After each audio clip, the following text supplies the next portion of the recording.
The first sound I heard wasn't sirens, it was my daughter's sobs. I walked through my front door a day early, bags still in hand, and found her trembling on the floor, two uniformed officers towering above her. "Daddy," she cried, clutching my leg like I was her last anchor. The cops looked just as confused as me. And then I saw my mother and sister standing smugly in the corner. "She's unstable," my sister said, pointing at my child. "She needs to be removed," my mother added coldly.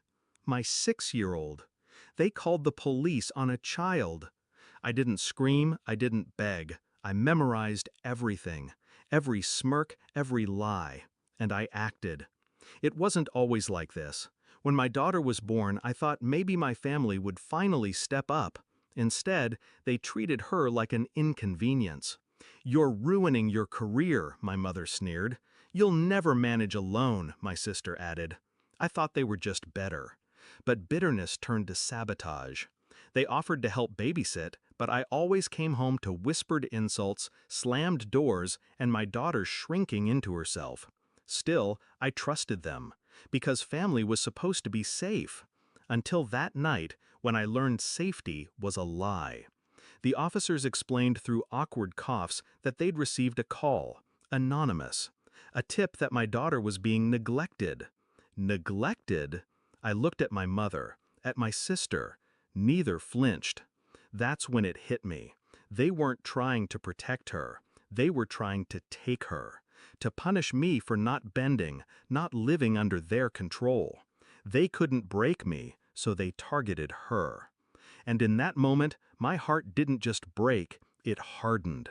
Most parents would have exploded, but explosions burn fast. I needed something slower, colder. So I thanked the officers for their time.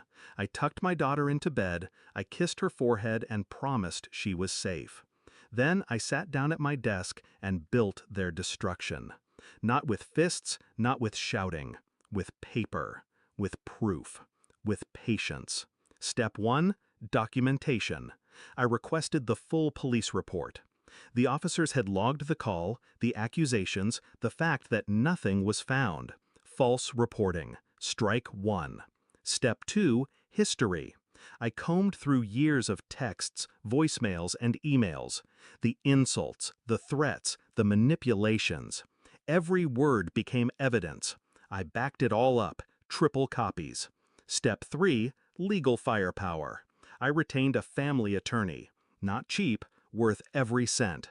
We filed for a restraining order against both of them. Grounds: harassment, endangerment of a minor, false reporting to law enforcement. Step 4, exposure.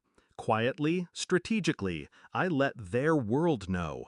Their church, their neighbors, their co-workers. Not with gossip, but with the report itself. The truth, delivered like a knife. The hearing came fast.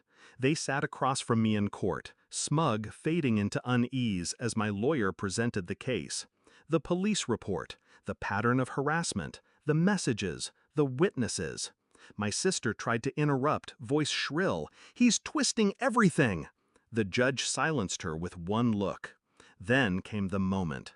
The judge turned to them. Calling law enforcement on a child without cause is not only reckless, it's criminal. This court grants the restraining order in full. Their faces drained of color. My mother's lips trembled. My sister's hands shook.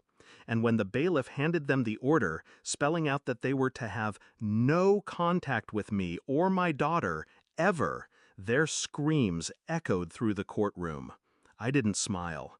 I just held my daughter's hand tighter. A week before, they had called the cops on my child, hoping to rip her from me.